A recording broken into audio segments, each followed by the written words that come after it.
Hello दोस्तों, एक बार पुनः आप सभी का आपके अपने YouTube चैनल टोटल नॉलेज में स्वागत है। तो दोस्तों आज की इस वीडियो में हम आपको बताएंगे संधारित्रों का संयोजन। संधारित्रों के संयोजन के बारे में आज सीखेंगे। तो दोस्तों यदि आप चैनल पर नए हैं तो चैनल को सब्सक्राइब जरूर कर लें और बेल आइकन को प्रेस जरूर करें ताकि आपको सभी वीडियो की नोटिफिकेशन सही समय पर मिलती रहें। तो दोस्तों ज़्यादा देरी न करते हुए ये वीडियो को स्टार्ट करते हैं और जब सीखेंगे कि संधारित्रों का संयोजन क्या है, संधारित्रों के संयोजन कैसे होते हैं। तो आज इस वीडियो में डिस्कस करेंगे संधारित्रों का संयोजन। तो दोस्तों संधारित्रों के संयोजन में हम कई संधारित्रों की धारिताएं जान लेते हैं, जिसमें से हैं C1, C2 व एंड Cn तक।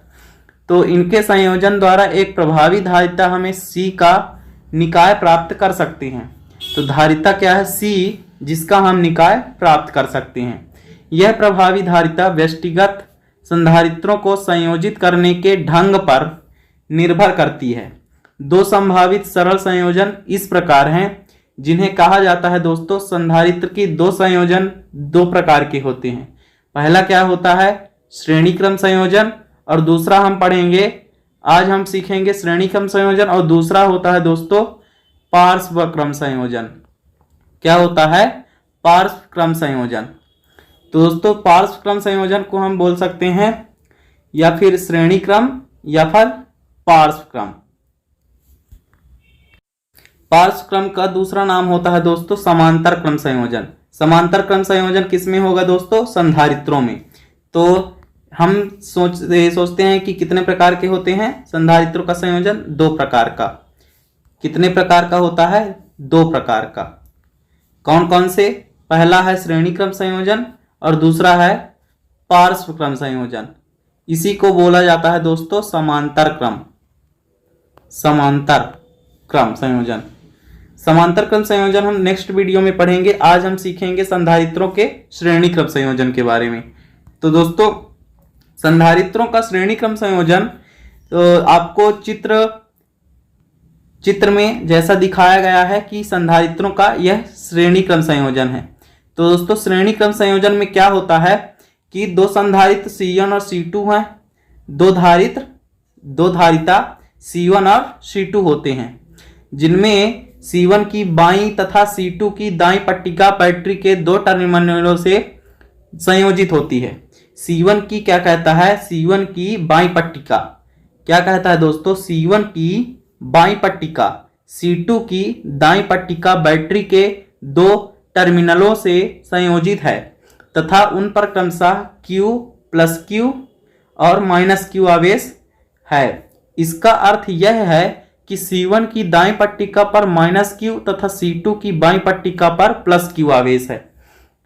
तो दोस्तों यहाँ पर चित्र द्वारा आप समझेंगे कि क्या बोल रहा है कि C1 की बाईं पट्टिका क्या बोल रहा है दोस्तों कि C1 की बाईं पट्टिका मतलब बाईं ओर, इस ओर क्या है? प्लस Q आवेश। मतलब C1 की बाईं पट्टिका C2 की दाईं पट्टिका बैटरी के दो टर्मिनलों से संयोजित है।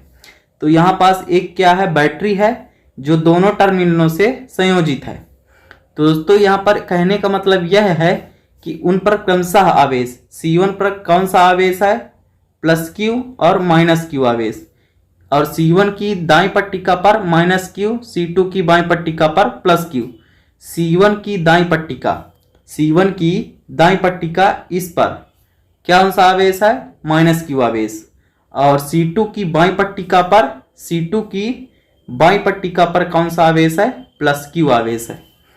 तो दोस्तों यदि ऐसा नहीं है तो संधारित्रों की दोनों पट्टिका पर नेट आवेश शून्य नहीं होगा।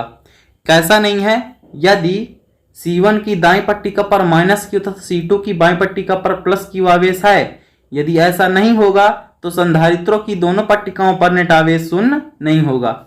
इसके परिणाम स्वरूप दोस्तों C2 और C1 या C1 और C2 को संयोजित करने वाले चालक में कोई विद्युत क्षेत्र होगा तथा C1 एवं C2 में आवेश उस समय तक प्रभावित होता रहेगा जब तक कि प्रत्येक संधारित्र C1 तथा C2 पर नेट आवेश शून्य नहीं हो जाता।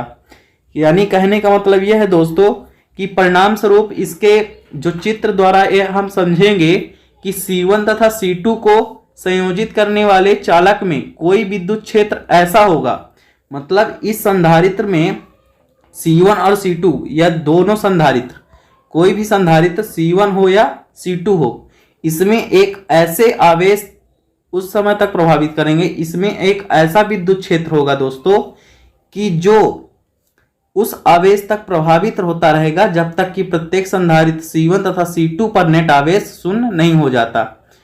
तो C1 एवं C2 को संयोजित करने वाले चालक में विद्युत क्षेत्र शून्य नहीं होता तथा श्रेणी क्रम संयोजन में प्रत्येक संधारित्र की दोनों पट्टिकाओं पर आवेश प्लस माइनस Q समान होगा। मतलब श्रेणी क्रम संयोजन में प्रत्येक संधारित्र की दोनों पट्टिकाओं में क्या होता है दोस्तों कि ये जो C1 और C2 हैं, दो संधारित्र की दोनों पट्टिकाओं पर दोनों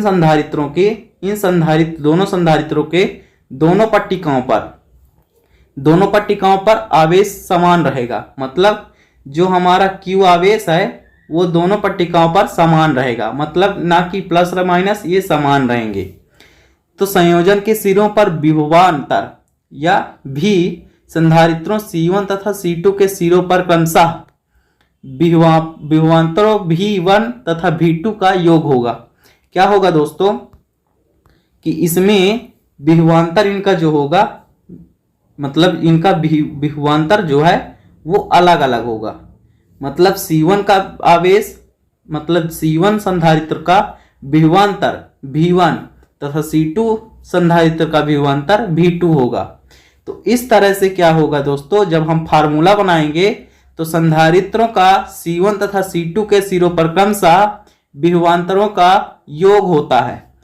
तो जब हम सॉल्व करेंगे तो क्या करेंगे, विभवांतरों का योग करेंगे V1 प्लस V2। तो V1 और V2 हमने सीखा है कि संधारित्र का फार्मूला क्या होता है, C इक्वल Q/V होता है। तो इसमें से हम V की वैल्यू निकालेंगे तो V इक्वल हो जाएगा Q/C। क्या हो जाएगा दोस्तों, Q/C हो जाएगा। तो जब Q/C हो जाएगा तो हमारा फार्मूला है V equal V1 plus V2। तो हम V की वैल्यू निकालेंगे तो इस फार्मूले से हमें वैल्यू पुट करनी है। तो V का फार्मूला होता है, जैसे हमने सीखा था, V इक्वल Q/C। तो हमने सीखा था Q/C होता है, तो V इक्वल Q/C होता है। तो V1 की वैल्यू क्या हो जाएगी, तो V1 बराबर हो जाएगा दोस्तों Q/C1, क्योंकि दोनों पट्टिकाओं पर आवेश क्या है, बराबर है। तो Q का Q रहेगा, लेकिन पट्टिका का कितने हैं, दो हैं। तो C1 का लिए V1 और V2 के लिए हो जाएगा दोस्तों Q/C2। तो इसी तरह हम निकाल लेंगे V equal V1 plus V2। इसका फार्मूला बन जाएगा Q/C1 प्लस Q/C2। इससे डाउट क्लियर। तो आगे देखते हैं कि अर्थात V/Q। तो V/Q की वैल्यू निकालेंगे तो V/Q इक्वल V का फार्मूला क्या हो जाएगा, V/Q।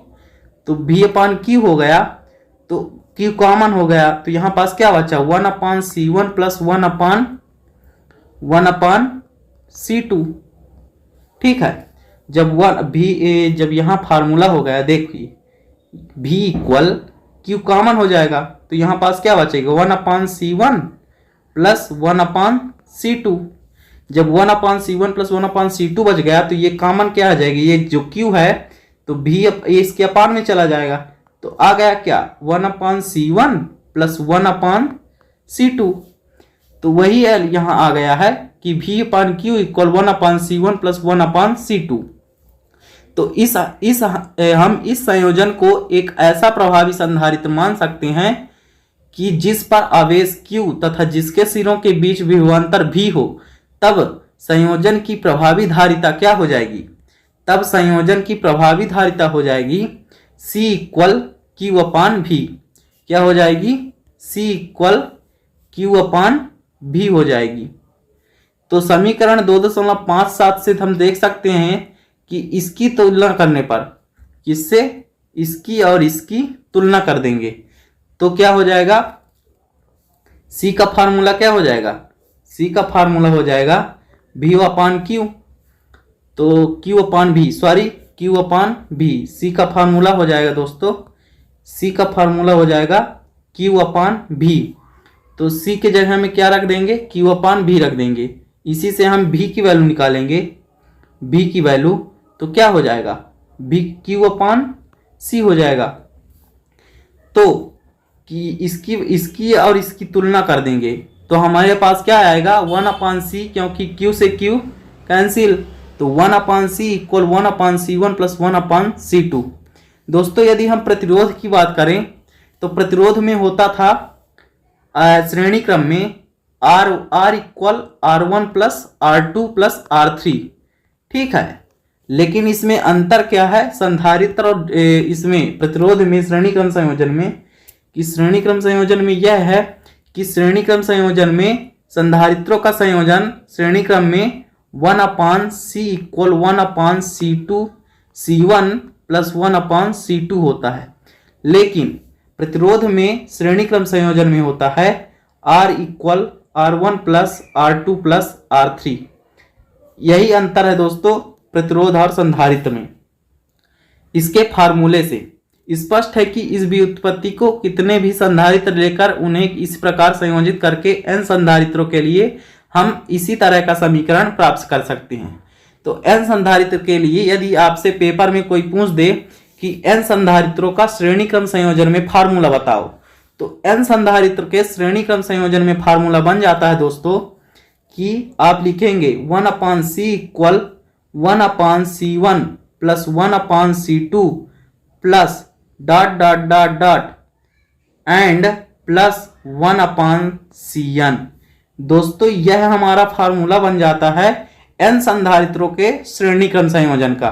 आप इसको कॉपी पे नोट कर लीजिए। यदि आपसे कोई पेपर या ऑब्जेक्टिव टाइप में क्वेश्चन कोई पूछ दे कि n संधारित्रों का श्रेणी क्रम संयोजन में फार्मूला बताओ, तो आप यही सीधा छाप के आ जाइएगा कि 1 upon C equal 1 upon C1 plus 1 upon C2 plus dot dot dot plus 1 upon Cn। इसमें कोई डाउट यदि नहीं है तो आप कमेंट, यदि आपका कोई डाउट है तो आप कमेंट करके पूछ लीजिएगा। दोस्तों मिलते हैं नेक्स्ट वीडियो में, आज के लिए बस इतना ही। जय हिंद, जय भारत, वंदे मातरम।